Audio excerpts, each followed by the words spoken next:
Muito bom dia, você que nos acompanha aqui na 96.1 FM Dom Bosco de Fortaleza, no Ceará, nesse dia tão especial, dia de Corpus Christi. Hoje é dia 19 de junho e nós estamos trazendo para você um especial realmente marcante daquilo que Deus quer falar ao seu coração sobre o dia de hoje, o dia do corpo de Deus. Olha, você nos acompanha aqui pelo rádio, pelo nosso site, nosso aplicativo e em imagens através do nosso canal do YouTube.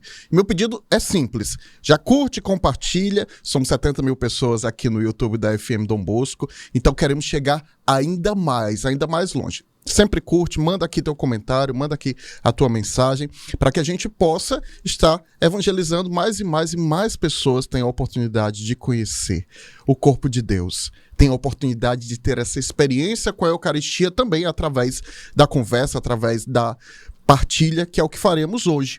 Eu hoje conto com um time maravilhoso de sacerdotes, padres aqui comigo, para que a gente possa falar um pouco dessa data tão especial da Igreja Católica, que é o Corpus Christi. E a gente conta, claro, com a sua interação aqui no bate-papo do YouTube, partilhando. E olha, quando uma pessoa partilha no YouTube, outra vem e já diz, olha, eu confirmo, isso aconteceu também na minha vida. É muito importante. Vamos transformar esse bate-papo aqui do YouTube nesse momento de partilha, nesse momento de troca de testemunhos também. Participam comigo aqui no estúdio o Padre Magno, diretor da FM Dom Bosco, nosso querido Padre Francisco Júnior, pároco e reitor do Santuário Arquidiocesano de Adoração, a Igreja São Benedito, e o nosso querido pároco da Paróquia Nossa Senhora da Piedade, que está aqui e vai abrir essa manhã conosco, nosso querido Padre Marcelo. Padre Marcelo, bom dia, Padre. Bom dia, Pavel. Padre, o Corpus Christi em latim significa, claro, o corpo de Cristo, né? E é uma celebração de muita importância para a nossa igreja, celebrando, claro, a presença real de Jesus na Eucaristia, que nos convida a essa reflexão sobre a bondade de Deus em nos deixar um sacramento de vida. Cristo se dá a nós em pão e vinho. Eu queria já perguntar para o senhor, padre, qual a origem dessa solenidade na igreja? A origem, Pavel, se deu, né, se remete ao século XIII, com influência, né, importante de Santa Juliana de Cornilion e do Papa Urbano IV. Esta festa foi oficializada pelo Papa Urbano IV em 1264, Nossa, no dia 8 de setembro... 800 anos. 800 anos, de 1864, né? E como uma forma de celebrar a presença real de Cristo na Eucaristia publicamente. Por isso que é uma das procissões obrigatórias para manifestar o amor a presença real de Jesus Cristo na Eucaristia, né? Sobretudo diante de tantos contextos de descrença na Eucaristia, né? Uhum. Descrença, de profanações, de tantas... assim, às vezes a descrença, a falta de fé mesmo na presença real de Cristo, né? Então, é uma festa que todos os papas, o magistério da igreja sempre, não afirmou a importância de celebrá-la, não é? E sempre celebrar essa festa, não é celebrada na quinta-feira, após o domingo da Santíssima Trindade, não é? Que vamos celebrar logo domingo, né? Sim. Domingo agora, aí na quinta, dia 16, quinta-feira, né? Hoje, né? Dia 19 é a festa, né? Uhum. Essa festa, a solenidade tão importante, né? O domingo da Santíssima Trindade que antecede, não é? É muito importante essa festa, né? Pra gente celebrar, e por isso os tapetes, por isso a ornamentação. Nossa, na paróquia, lindíssimo. Lindíssimo. Essa semana o pessoal ficou preparando os tapetes. A semana toda, né? Os grupos, a catequese, os jovens, todos, né, da paróquia se empenharam, né? Para que hoje tivesse tão bonito, né? Esse dia tão festivo. E essa tradição dos tapetes é uma coisa recente, padre, ou é mais antiga? É antiga, né? Porque o desejo lembra quando Jesus entrou em Jerusalém, que colocava os mantos, tudo, né? O desejo de oferecer ao rei a dignidade, né? A dignidade, então, tapetes com desenhos, com a dignidade do Cristo que passa, né? Entendi. O Rei dos Reis que passa pelas ruas, na igreja, e que a gente quer oferecer o melhor tapete, né? Lembra alguma coisa da procissão de Ramos? Alguma ligação com a entrada de Jesus ali em Jerusalém? Sim. A realeza de Cristo, né? O Cristo, mesmo lá num contexto, né? Porque o contexto da entrada de Jesus em Jerusalém, lá domingo de Ramos, tem um contexto do Cristo, do Messias, que não está montado num cavalo, mas montado no jumento, um reinado não terreno, mas o divino, né? Mas com a realeza de Cristo, que eles colocavam, né, os seus mantos, né? Sim. Tudo para que Jesus passasse. Tem essa conexão, né? Entendo. Padre, me tira uma dúvida. O senhor estava falando aí da origem da festa, mais de 800 anos. Sim. Tem alguma ligação com os milagres eucarísticos? Sim. Muito, né? Porque como existia também toda essa... A grandes heresias contra a Eucaristia, se Jesus estava, se era um símbolo ou não. Depois vem com a Reforma Protestante, depois o Concílio de Trento para afirmar a presença real de Cristo. A Igreja, por mais de 1000 anos, né, a Igreja ela conservou a sua liturgia, a doutrina, para salvaguardar o tesouro, né, que é a Eucaristia, a presença de Cristo, né? Então, os milagres de Lanciano, tantos outros, né, vieram só confirmar. E recentemente tivemos, né, na Índia o milagre, né, do rosto de Cristo na Eucaristia. Eu não tinha visto esse. Sim, está bem publicado. E Roma permitiu a devoção, né? Nossa. A veneração. Então, a adoração. Então, Jesus, ele é presença real dele, né? E realmente na igreja, e claro, tem tudo a ver também com a última ceia. Sim. Porque Jesus Cristo não é somente um símbolo devocional, é a presença real dele, vivo como está no céu. Né? O corpo, o sangue, a alma e a divindade de nosso Senhor, não é? Então, não é só um símbolo, uma ideia, é o próprio Cristo, a presença real dele, né? Eu acho que... desculpa interromper o senhor. Na minha visão de leigo, né? A instituição da Eucaristia ali na Santa Ceia, na última ceia, seria o suficiente para nós crermos. Na minha visão de leigo, ele poderia só ter feito aquilo, né? Sim. Jesus poderia só ter feito aquilo e nós ali já estaríamos obrigados a acreditar e teríamos que nos esforçar. Por que ele então permite os milagres, padre? Para que as pessoas realmente acreditem que ele está presente, né? Para afirmar a presença dele na Eucaristia, que é a presença dele real, né? Porque na última ceia, Jesus quis permanecer conosco, né?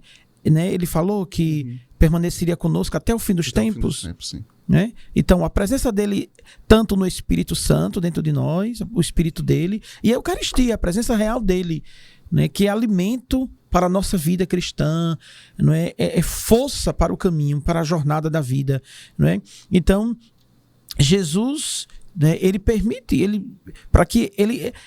A gente vê muitas histórias tanto de Santo Antônio agora, né?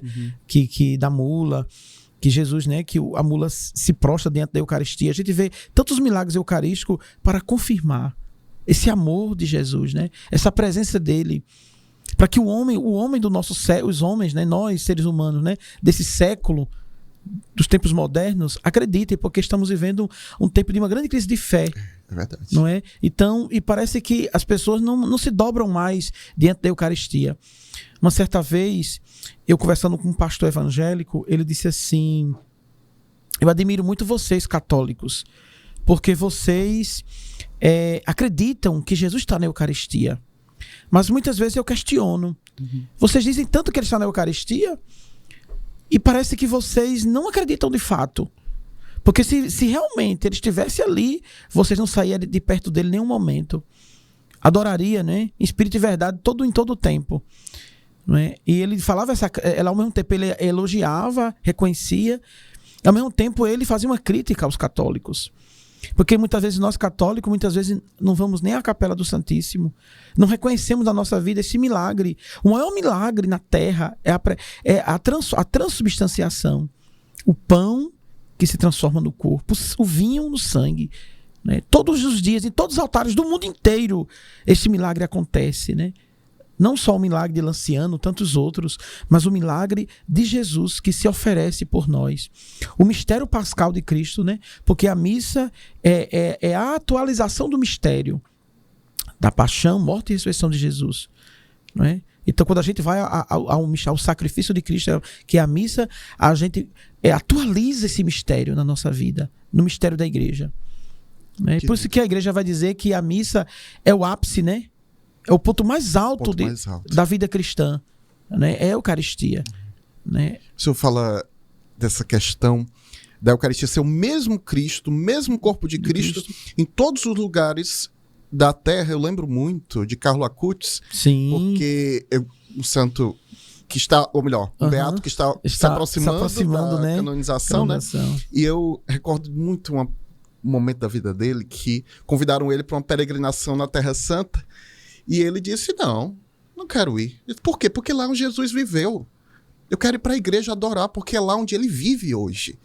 Essa fé na Eucaristia, padre, quando o senhor fala que se as pessoas tivessem noção do real sentido da Eucaristia, como elas seriam adoradoras, isso me lembra muito ele, porque assim, um rapaz que pela adoração se santificou. É verdade.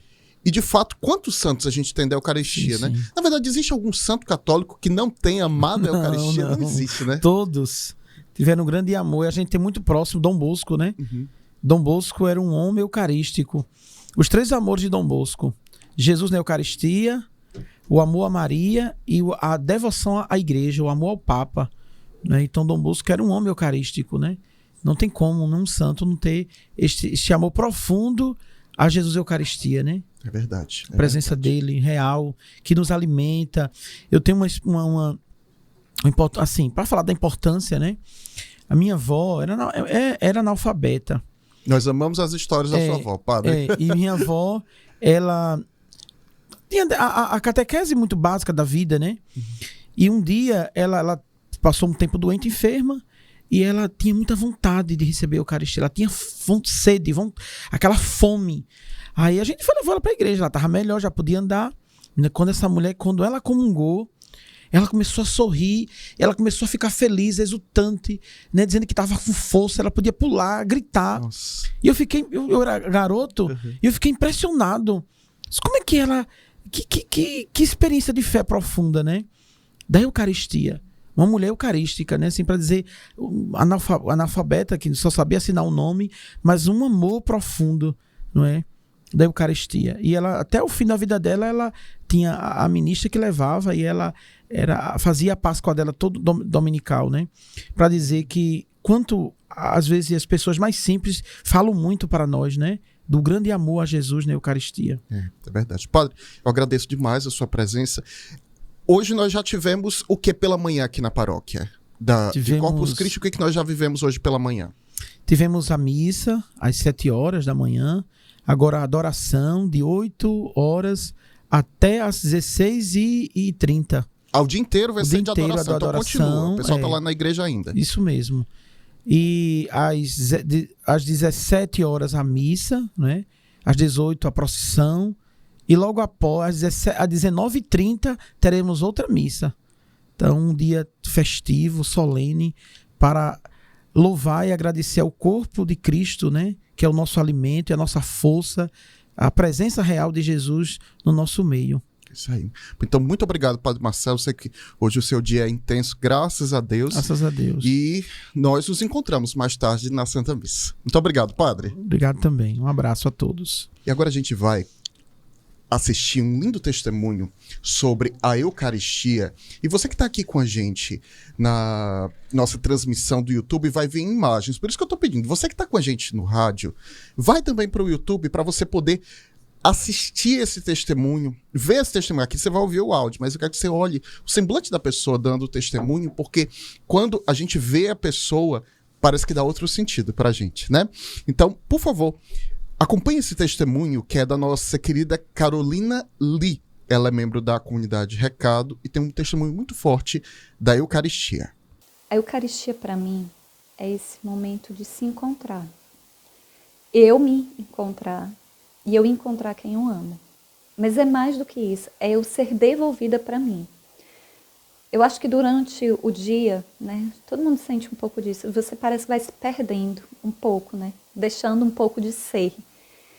E quando eu estou na adoração, ou quando eu comungo, eu tenho essa sensação de que eu estou sendo devolvida para mim, naquele instante. eu estou sendo devolvida para exatamente quem eu sou, não para quem eu acho que eu sou, nem para quem eu acho que eu deveria ser, nem para o que os outros pensam, mas quem eu de fato sou. É como se Jesus revelasse o quadro.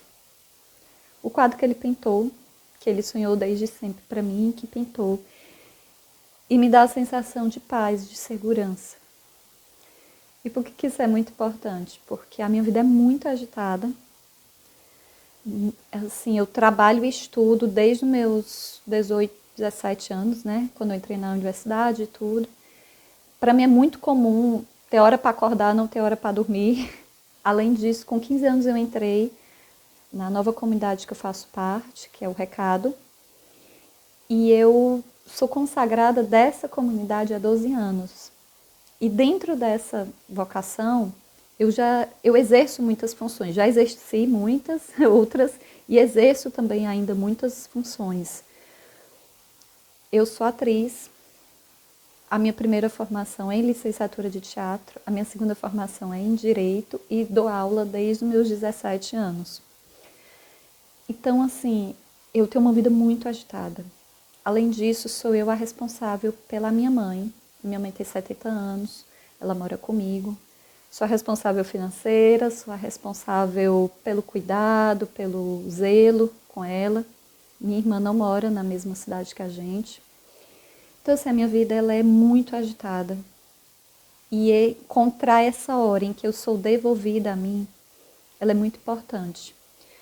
Porque quando eu tinha 22 anos, eu tive um processo de estafa muito sério, a ponto de eu estar dentro de um ônibus, quando eu estava indo para me apresentar num local aqui de Fortaleza, e eu não me lembrar quem eu era, eu não lembrar para onde eu estava indo, eu não lembrar o que eu ia fazer, e eu comecei a ficar muito nervosa.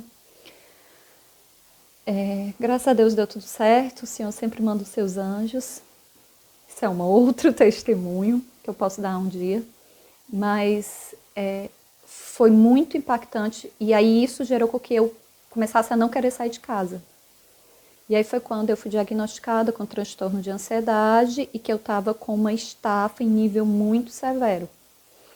Fiz o tratamento na época, lógico, a nível psiquiátrico, medicamentos, fiz terapia e fiquei bem, mas aquilo me assustou muito, porque eu não conseguia mais confiar direito na minha cabeça. Então, todo esse tempo eu sempre cuidei muito bem da minha saúde mental. Apesar das pessoas acharem que não e tudo, né, pela minha rotina louca, mas sempre foi um cuidado que eu tive, muito assim, de saber horas de parar, de ver quando a minha rotina tá ficando muito doida e encontrar uma fuga.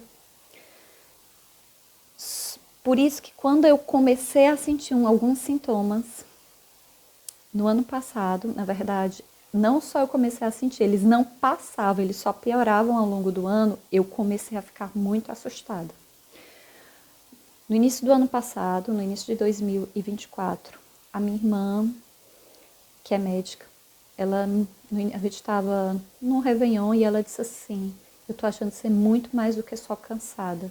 Eu acho que você está entrando num processo de estafa, você precisa se cuidar. Procure os médicos, procure ajuda. E aí eu comecei, né, a procurar especialistas, entrei para terapia e tudo. Só que não passou. Não passava os sintomas. Ninguém conseguia entender porque que não passava os sintomas. Eu sentia muito cansaço corporal, assim, muita dor no corpo. E a minha cabeça, ela parecia que tinha assim, uma nuvem. Eu esquecia muito. Com poucos segundos eu esquecia. Começou a ter processos de branco, né, de ausência, que a gente chama, de eu estar aqui, eu não saber para onde eu estou indo, eu não saber às vezes quem eu era, ainda não tinha chegado nisso, mas assim, de não saber para onde eu estava indo, não saber o que eu estava fazendo. E aí isso começou a me preocupar. Mas os médicos não conseguiam resolver, a terapia também não estava conseguindo resolver, e aí a gente faz aquela coisa errada, que a gente para o processo, né? A gente deixa para lá para se cuidar depois. Só que quando eu deixei para lá, logicamente as coisas pioraram ainda mais, até o ponto que em junho, final de junho mais ou menos, eu já não conseguia mais me comunicar direito. Eu consegui entender eu tinha a ideia do que eu queria falar, mas na hora de eu verbalizar o que eu queria falar, eu não conseguia pôr em palavras. Saía a ideia truncada, assim, como se eu não soubesse as palavras para pôr. E era bem isso, a sensação que eu tinha, que eu esquecia as palavras. Eu sabia o que eu queria dizer, mas eu não conseguia dizer. E as ideias ficavam tudo... Sabe quando você está aprendendo uma nova linguagem? Parece que elas ficam tudo quebrada, tudo sem nexo. E a mesma coisa começou a acontecer em parte de redação. Eu tenho 2 formações. A minha primeira formação é em licenciatura de teatro, a segunda é em direito. Eu sou advogada. Então, eu não conseguia mais nem fazer defesa em audiência e eu nem conseguia mais trabalhar mesmo, assim, produzir texto, produzir pesquisa, nada. Peticionar, nada, porque eu não conseguia escrever. A minha redação parecia a redação de quem está começando a escrever um texto, assim, frase solta, frase sem conseguir entrar em coesão ou coerência. Foi muito difícil. Aí eu comecei a ficar realmente preocupada, nervosa. E aí eu comecei a me distanciar, né? Porque quando você não consegue explicar o que você está sentindo, você não consegue explicar o que está acontecendo, e as pessoas sabem que está acontecendo uma coisa, e elas perguntam, você começa a se isolar dentro de você, né?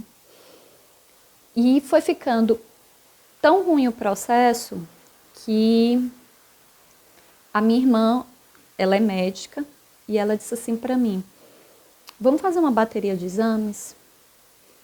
Acho que pode estar acontecendo algo mais sério. Né? A gente estava preocupado com alguma coisa neurológica mesmo, e de fato era. E aí ela passou uma série de exames para eu fazer.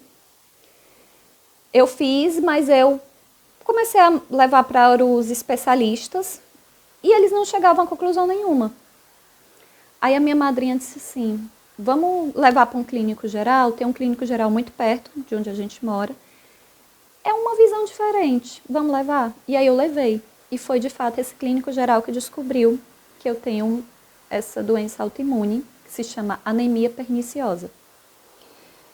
A ausência da vitamina B12 no organismo, ela provoca, além desses esquecimentos, desses apagões, né, desses brancos, processo de ausência e tudo, ela provoca muita dor no corpo, porque ela é a principal vitamina da sinapses cerebrais, que é essa comunicação das células do cérebro. Então, como o cérebro não consegue se comunicar direito, vai dando como se fosse tilt no corpo todo, né?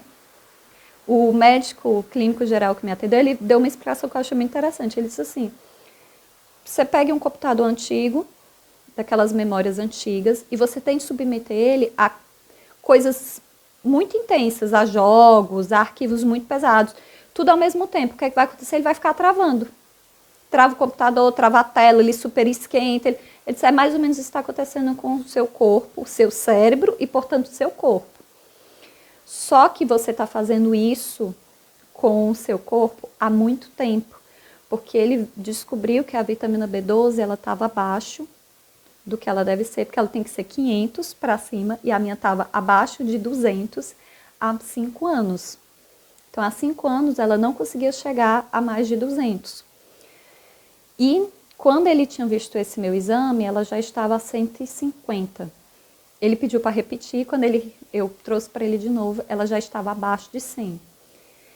E ele disse assim, eu estou muito impressionada que você está aqui, em pé, na minha frente.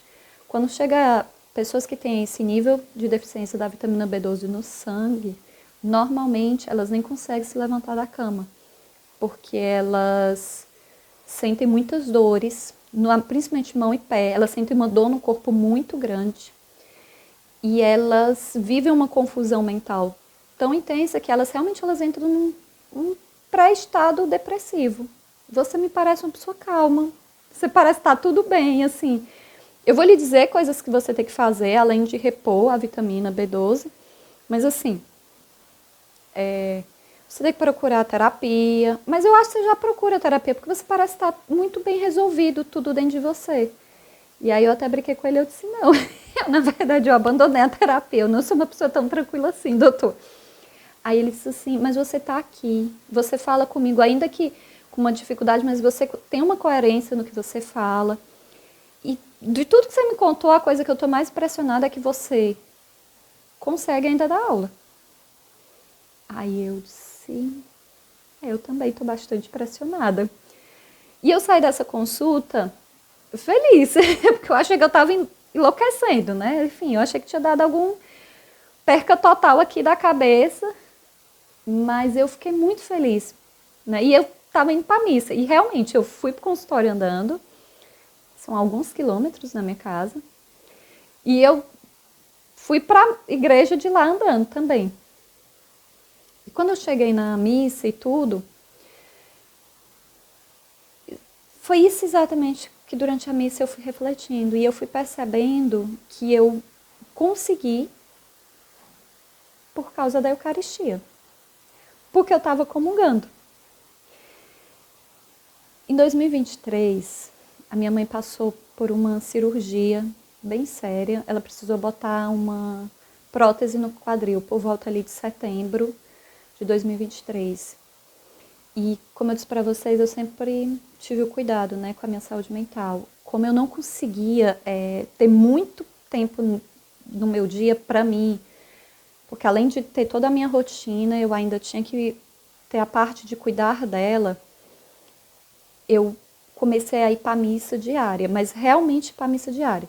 É um compromisso da comunidade Recado, os consagrados devem ir para a missa diária, só que existe, né, as exceções, como a gente disse, porque como a gente que a gente chama da realidade de aliança, por conta do trabalho, da rotina de trabalho, enfim, às vezes não consegue. Só que eu me fiz um compromisso e eu me forcei, que eu disse, o tempo que eu ia tirar para mim, para fazer qualquer coisa, eu ia para a missa. Então, desde setembro de 2023, eu comecei a ir para a missa diária. Inclusive nos sábados, vou para a missa de manhã, para poder participar da liturgia de sábado. E aí aquele era o meu momento em que eu conseguia desaguar, fluir. Era o momento que eu tinha para chorar, era o momento que eu tinha para dormir, às vezes, assim, porque eu estava tão cansada que eu acabava, como a gente diz aqui no meu estado, pescando, né? Mas era um momento que eu sentia que eu estava exatamente sendo devolvida para mim. Em pouco tempo, a Eucaristia, assim, em poucos minutos, ela parecia que eu descansava, eu era restaurada, eu deixava fluir as minhas emoções e eu me tornava livre, de novo. E eu permaneci indo para a missa diária. Até hoje eu vou para a missa diária.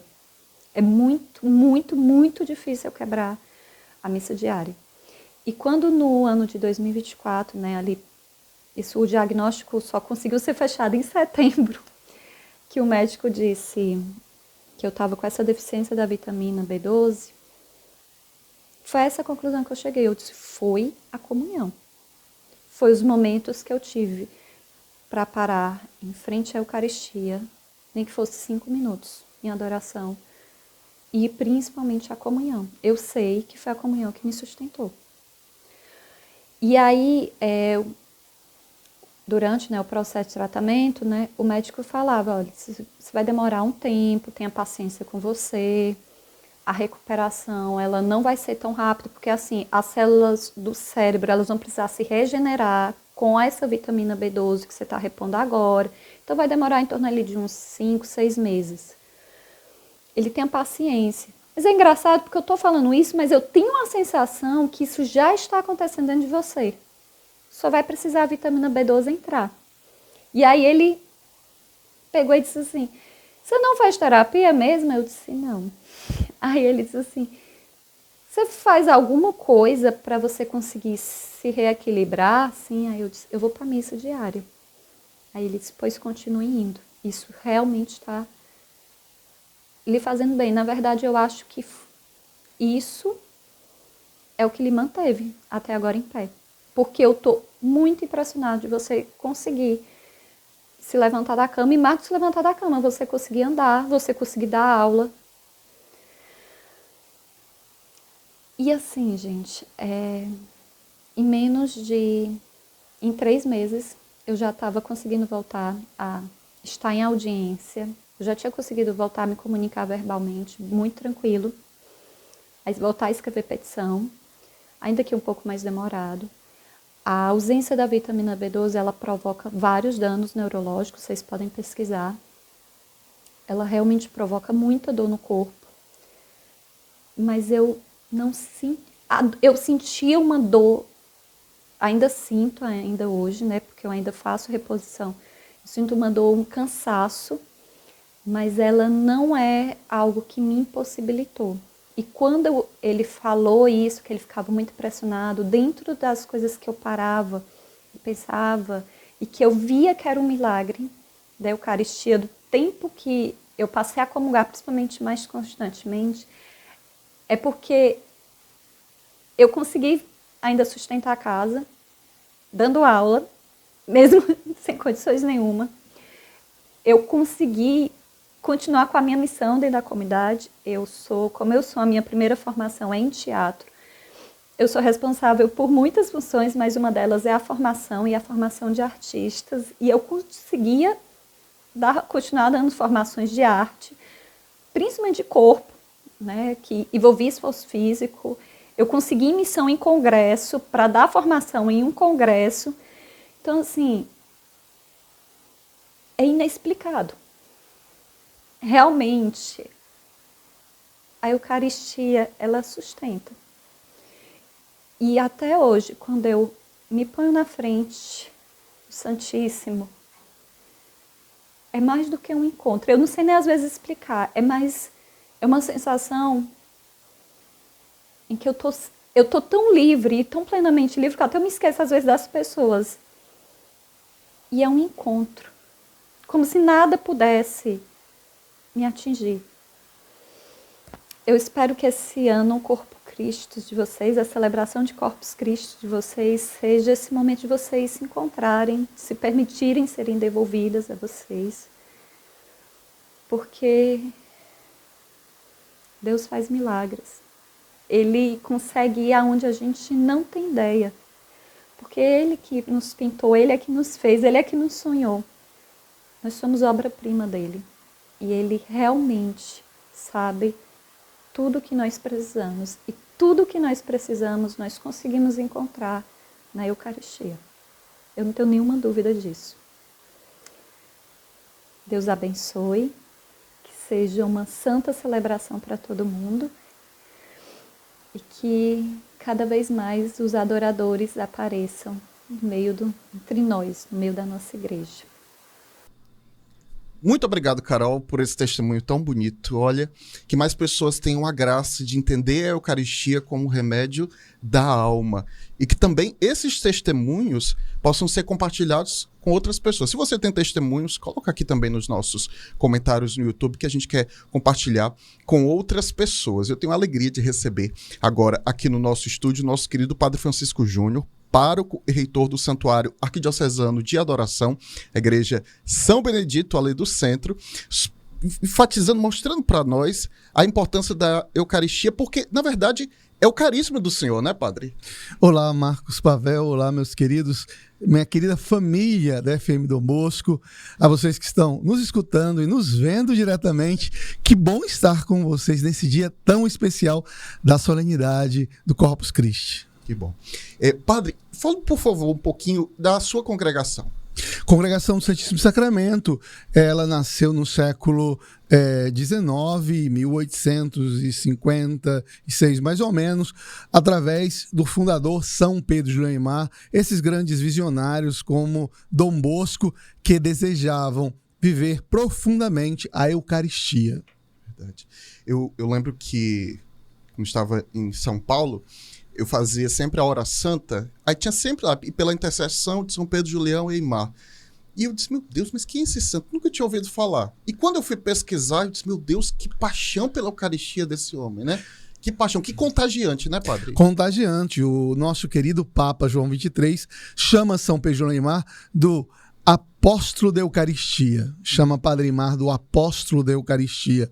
Padre Eimar, ele coloca, já antes do Vaticano II, quase um século, ou mais de um século antes do Vaticano II, recorda a igreja que a Eucaristia é o centro da igreja. O centro.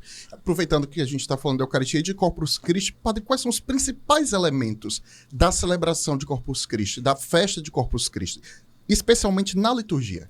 Na liturgia, a Eucaristia se desenvolve como Eucaristia de solenidade, mas com todos os ritos próprios da Eucaristia, mas o que faz realmente distintivo esse dia, após a Eucaristia, o nosso querido bispo sai em procissão com o Santíssimo Sacramento.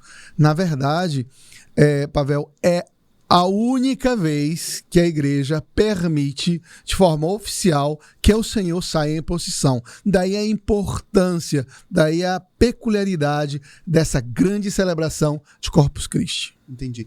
Padre, o senhor fala da procissão, ela sempre existiu na igreja ou é uma coisa recente? Pergunta muito inteligente, muito boa. Não, a procissão de Corpus Christi, ela está no contexto de uma experiência de Santa Juliana belga, é uma santa belga de Corleone, em Liege, que ela tem uma visão da igreja como a lua.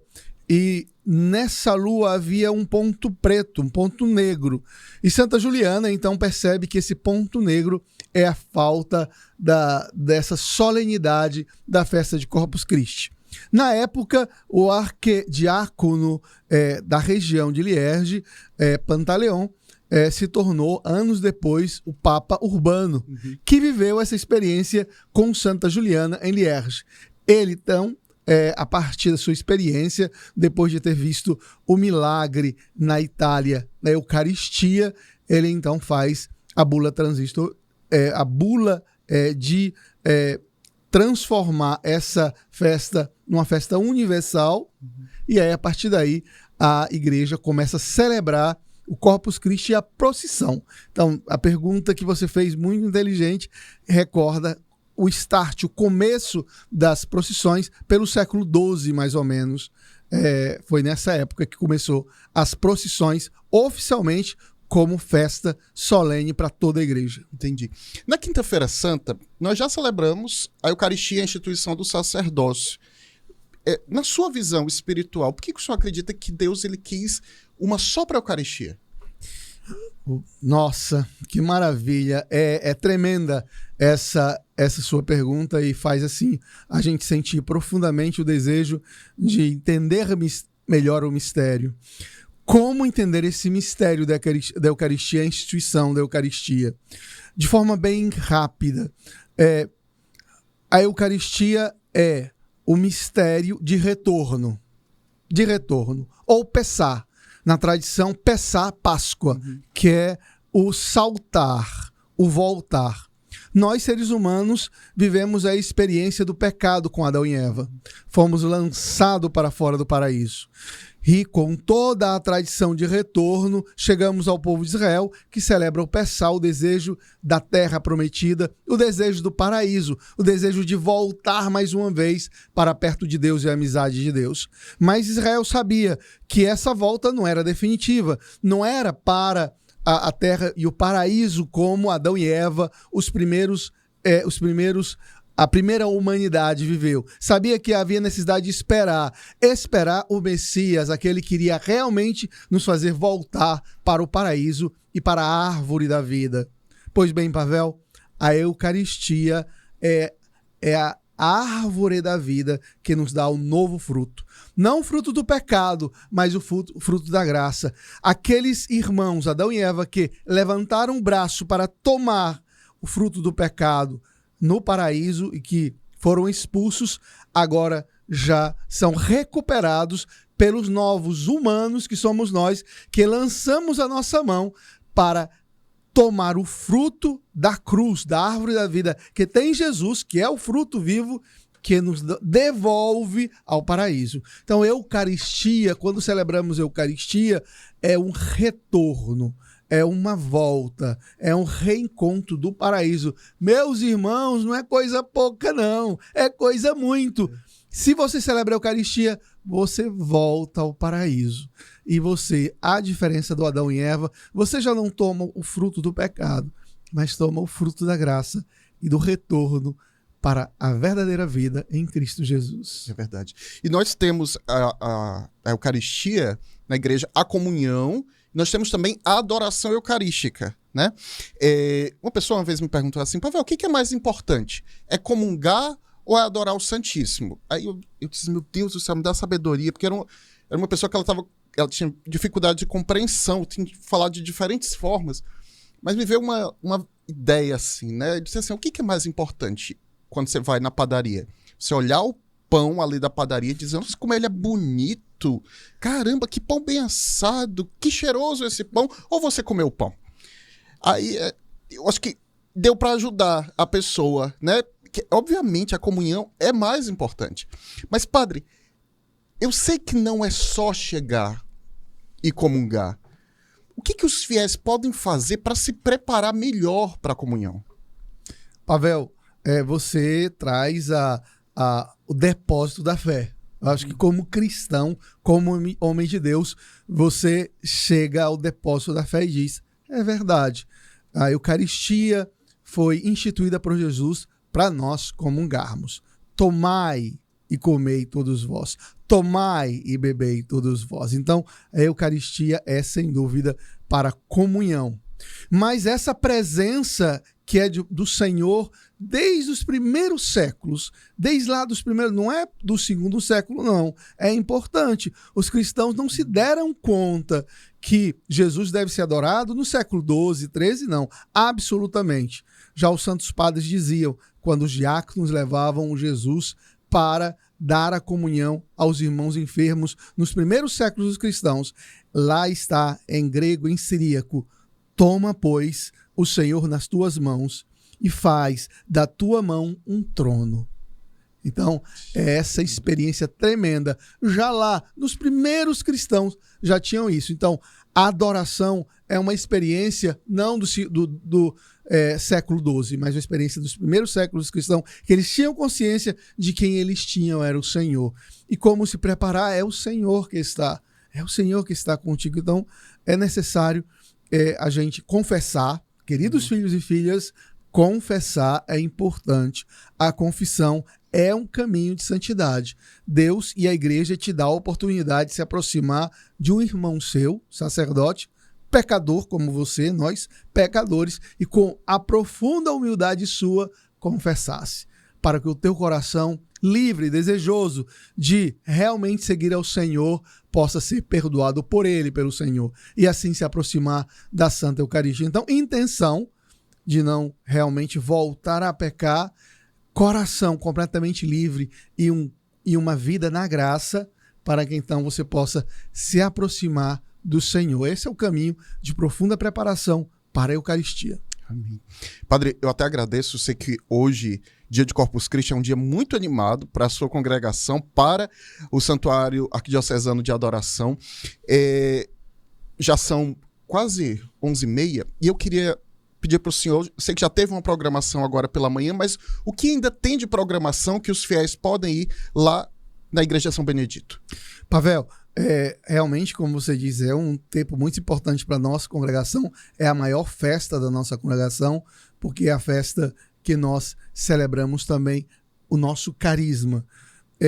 O Santuário Arquidiocesano de Adoração, Igreja São Benedito, ele tem adoração de domingo a domingo, todos os dias.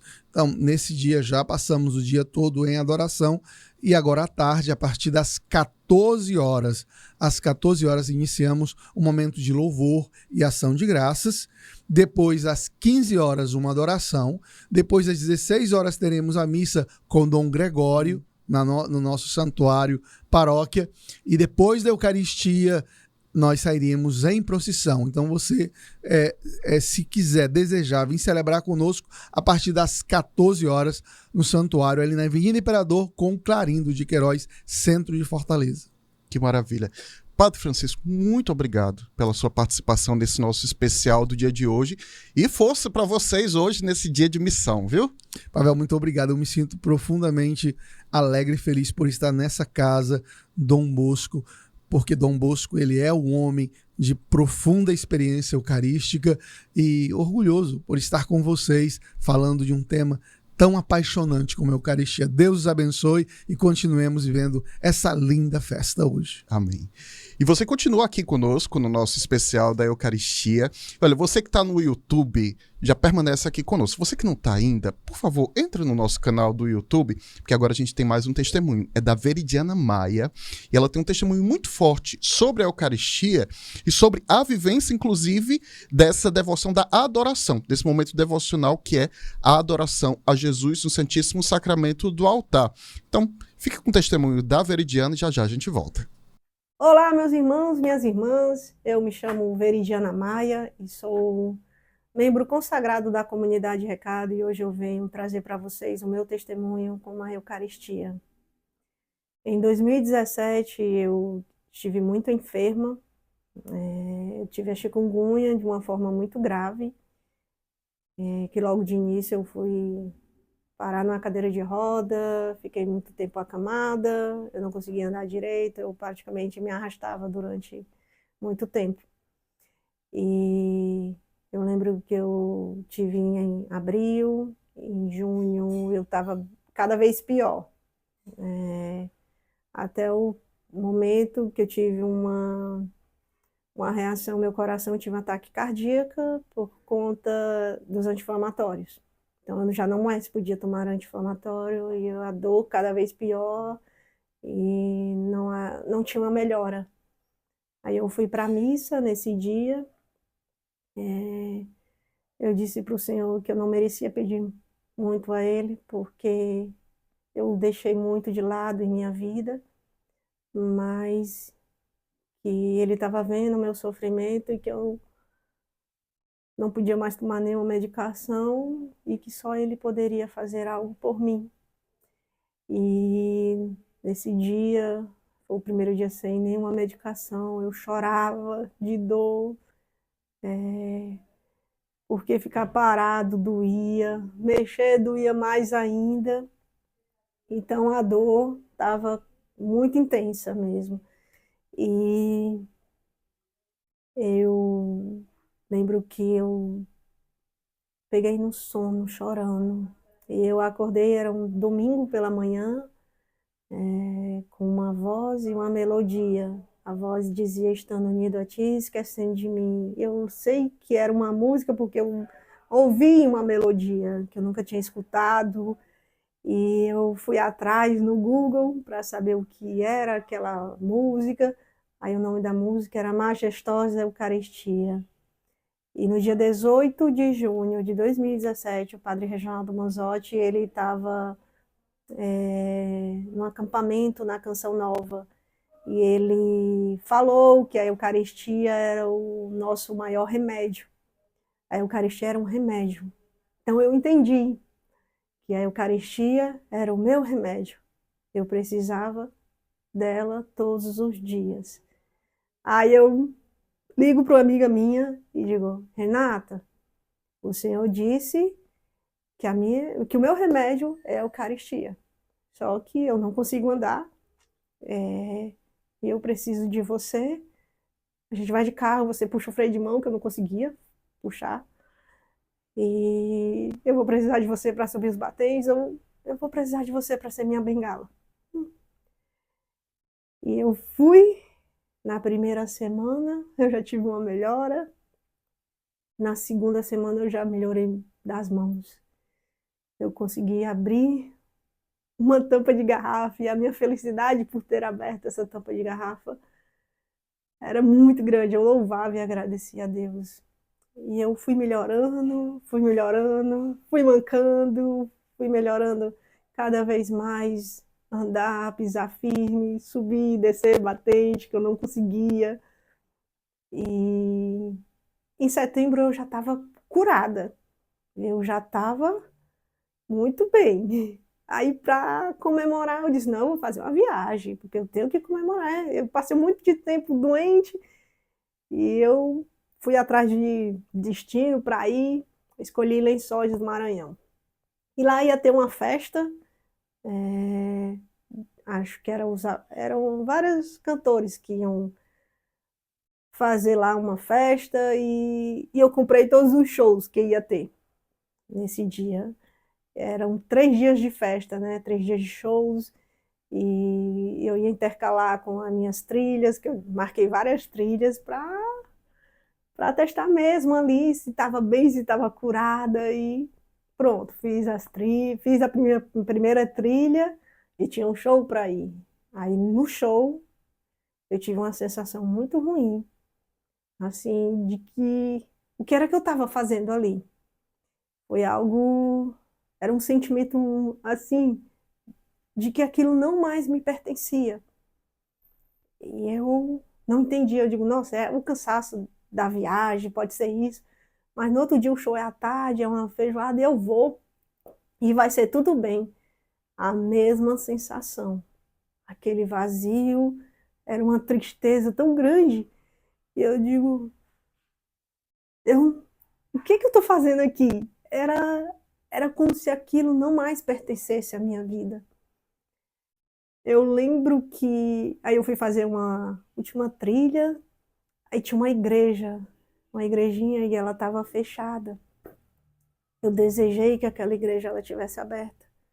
Eu queria comungar, e eu olhava para ela de longe, eu queria entrar, eu queria que ela tivesse aberta, eu queria participar da missa, eu sentia uma saudade, aquilo apertava em mim tão grande que eu ainda tinha um show para ir, e eu digo, não, não quero mais ir para nenhum show, vende, eu disse para minha amiga, vende, faz o que você quiser, mas me deixa aqui no hotel, e eu fiquei sozinha no hotel, e aquilo cada vez mais ali, nítido que não me pertencia mais, e a saudade que eu tava de estar na Santa Missa, de comungar, de fato. Eu lembro que eu estava contando as horas e meio que a gente viajou de madrugada e eu cheguei aqui em Fortaleza, já era de madrugada e eu quase nem dormi, porque eu queria ir participar da missa. E quando deu o horário da missa, eu estava lá, nossa, eu digo que foi o encontro mais perfeito que eu tive com o Senhor. Já curada, quando eu recebi, eu lembro como hoje que eu disse para ele, hoje já não é mais por cura, mas é por amor. Porque eu já não sei mais viver sem ti. E eu entendi a frase, estando unido a mim, esquecendo, estando unido a ti, esquecendo de mim. Que só unido a ele eu poderia esquecer de mim e tudo se tornar possível. A minha caminhada para a consagração de vida e um carisma, o chamado mais lindo que Deus me fez e que eu tinha deixado de lado porque eu não queria abrir mão da minha vida. E o Senhor, ele foi chegando de mansinho.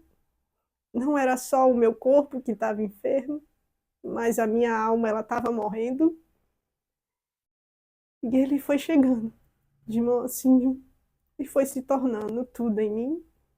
Foi a minha força, foi a minha cura, foi o meu sustento e se tornou a minha vida inteira. Porque toda vez que eu o recebo, ele tira algo meu e coloca algo dele. Essa é a maior certeza da minha vida. Eu não sei mais viver sem ele. Então, a minha vida é programada para missa todos os dias. Eu sei o horário de muitas missas ao meu redor para me programar a minha vida para primeiro receber a Deus. Porque não é ele que precisa de mim, mas é eu que preciso dele. E é isso.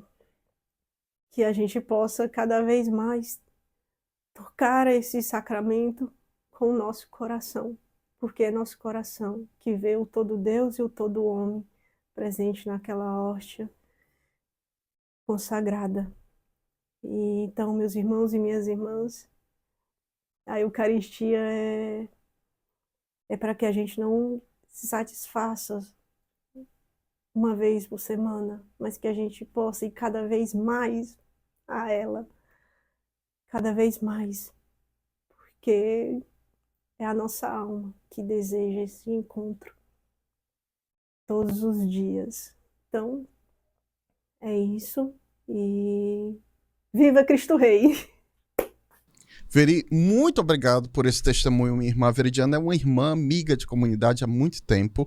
E olha, gente, quando eu pedi um testemunho, choveram de testemunhos aqui. E eu sei que você também tem testemunhos sobre a Eucaristia. Então coloca aqui no bate-papo do nosso canal do YouTube para que outras pessoas tenham essa experiência, para que outras pessoas sejam tocadas também pelo grande testemunho que é a vivência e o amor por Jesus no Santíssimo Sacramento do altar. Você está acompanhando a gente pelo nosso canal do YouTube? Conta aqui pra gente o que mais tocou você até agora desse nosso especial de Corpus Christi aqui na 96.1, nessa quinta-feira tão especial nas nossas vidas. E o nosso último convidado dessa manhã é o nosso querido Padre Magno Xavier. Bom dia, Padre. Bom dia, Pavel. Bom dia, queridos ouvintes. Bom dia, querido povo que nos acompanha aqui pelo YouTube. Padre, a congregação salesiana é uma congregação eucarística? Sim, com certeza. Dom Bosco, ele tem muitos pensamentos, muitas frases que falam sobre a importância da Eucaristia, né?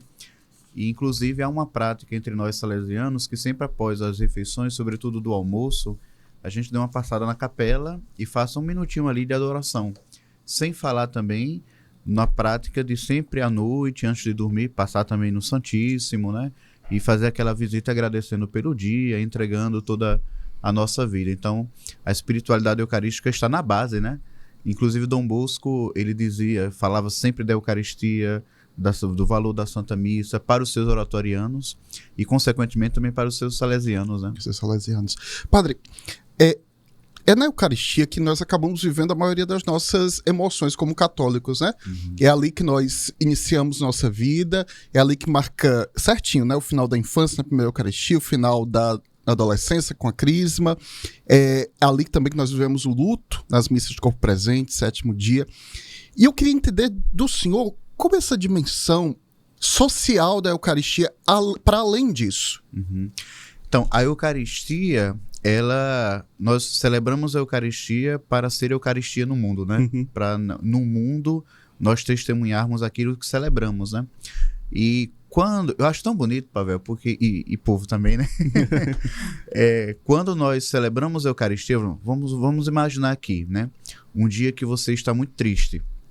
E aí você chega ali na igreja, triste, né? Abatido, sofrido, né? E naquele momento você apresenta a Deus a sua intenção. Mas a partir do momento que você participa da Eucaristia, da Santa Missa, aquela intenção deixa de ser somente sua e passa a ser a intenção de toda a igreja que reza. Uhum. Eu acho muito bonito isso, porque demonstra a profunda comunhão que cada um de nós temos com algo que é muito maior, que é um mistério que nos invade, um mistério que está presente e na Eucaristia, no momento da Santa Missa, se torna visível. Então nós ali, as nossas dores, alegrias, é de toda a comunidade, né? Os nossos sofrimentos são sofrimentos vividos por toda a comunidade. E todos nós unidos, por isso que é o corpo místico de Cristo, né? Esse corpo, os membros ali reunidos, Cristo que é a cabeça, né? Todos nós ali na Santa Eucaristia, na Santa Missa, nós temos uma comunhão profunda ao redor daquela mesa, celebrando o mistério da nossa fé. Então isso é muito bonito, né? E para além da liturgia, há a dimensão social. Uhum. Ou seja, se somos um corpo de vários membros, se há um membro nosso que passa necessidade, o corpo deve se dobrar para ajudar aquele membro. Uhum. Se há um membro que está ferido, o corpo deve se ajoelhar para ajudar a curar aquela ferida que está aberta, né? Vamos imaginar você tem ali a sua unha encravada, né? Eu não sei você, mas já sofri demais, viu, irmão, com unha encravada. Se você tem a sua unha encravada, o corpo todo sofre, né? A dor que tá ali na ponta do teu dedo, todo o corpo se dobra para tentar cuidar e tratar daquele problema. Da mesma forma, deveria ser, de forma mística e espiritual, essa ideia do corpo místico de Cristo. Ou seja, se há um membro que está ferido, toda a igreja, que é a Eucaristia, deve se voltar para cuidar daquele membro do corpo, né? Eu lembro quando eu era criança, eu achava muito estranho.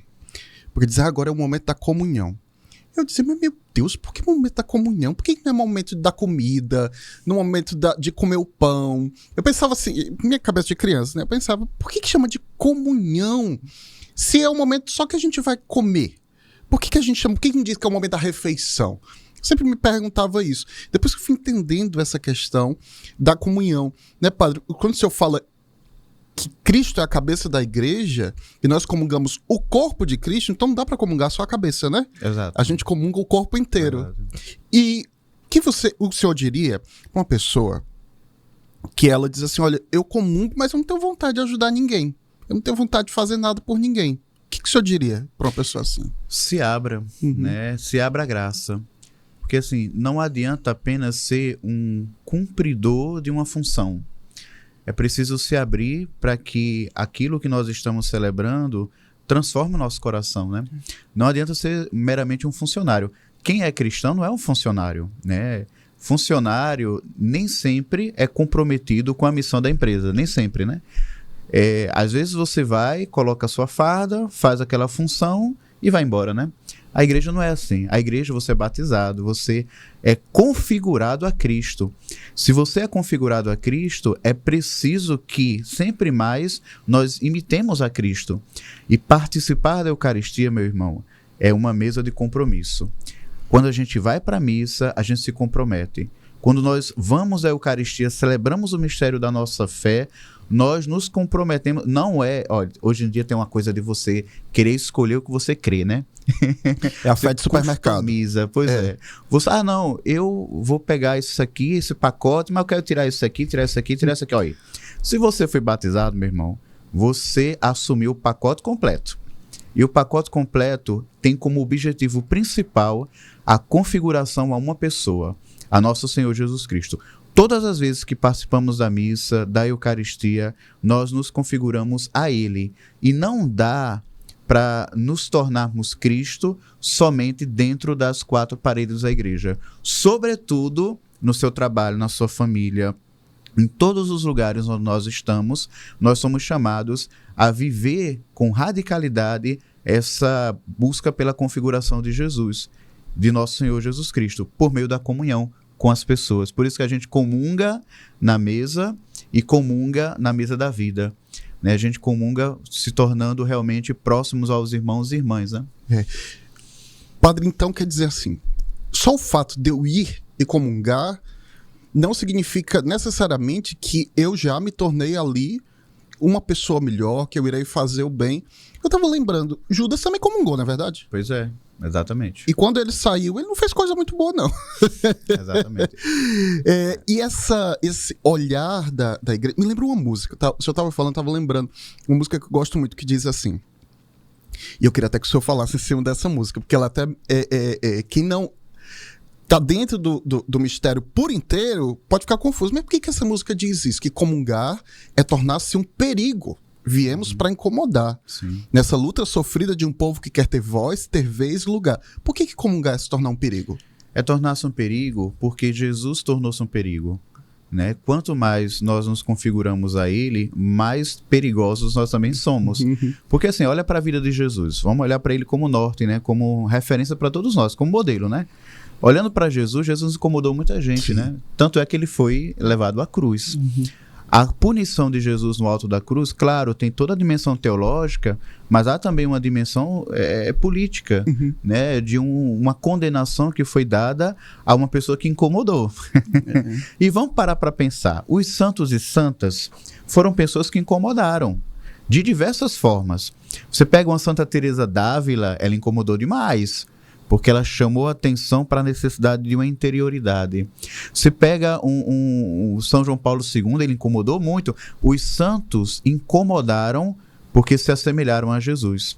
Então, o nosso destino não deve ser outro, senão também nos assemelharmos a Jesus. Por quê?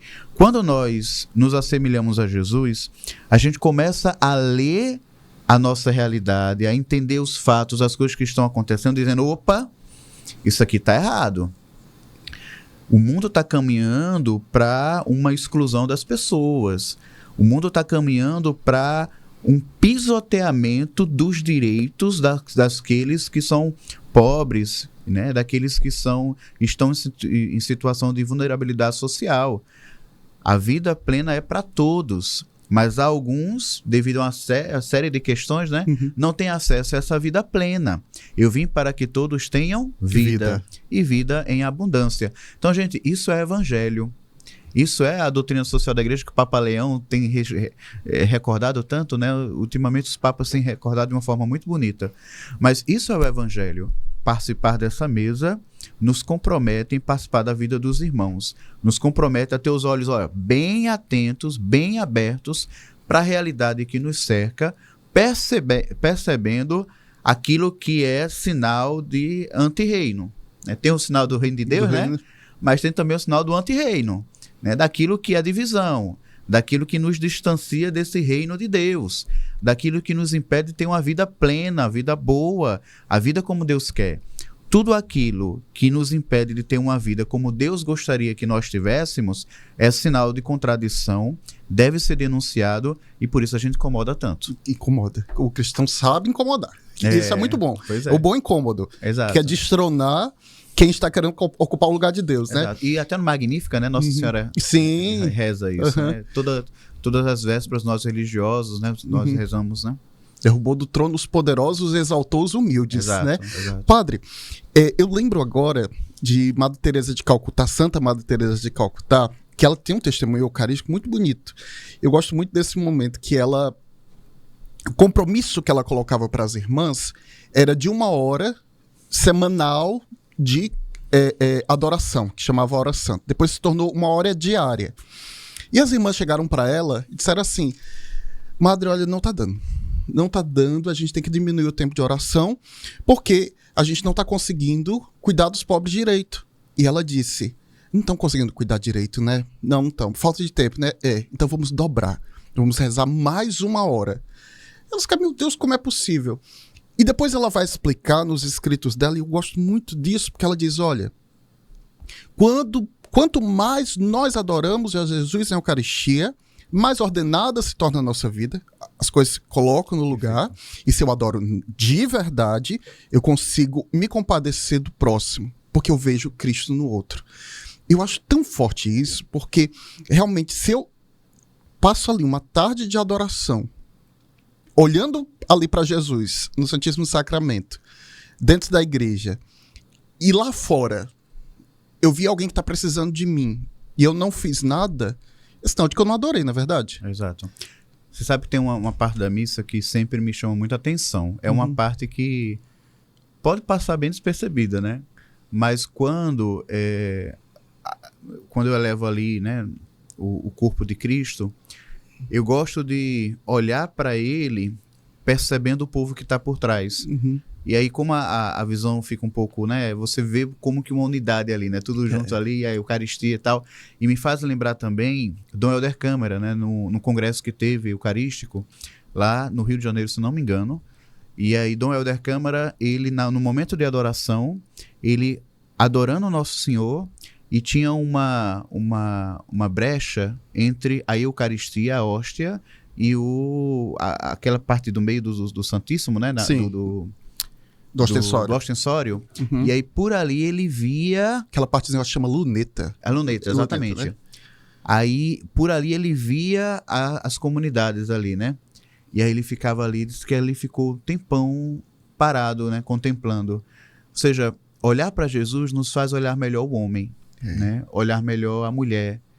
Quando a gente adora Nosso Senhor, a gente entende melhor toda a palavra... Isso não é frase minha não, tá? Sim. Toda a palavra sobre Deus é uma palavra sobre o humano.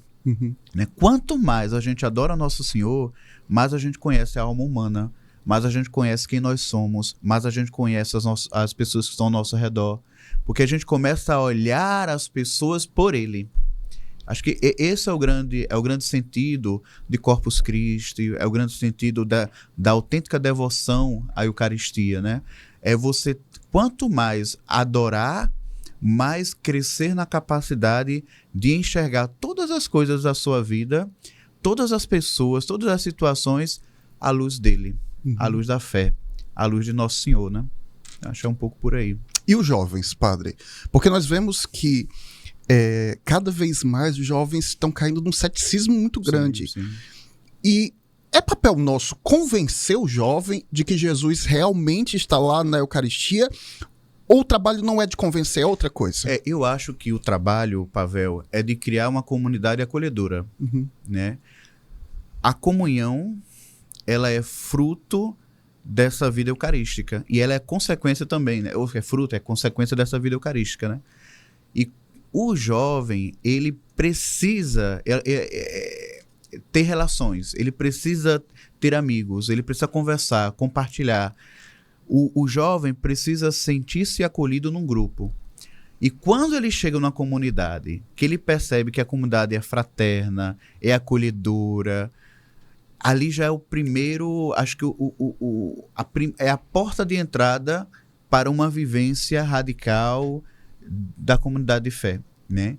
E a partir daquilo ali, naturalmente ele será levado a crer nos sacramentos. Naturalmente ele será levado a perceber a beleza da missa. A gente, às vezes, até a nossa catequese, e aqui não tem culpado, né? Não há A nem B.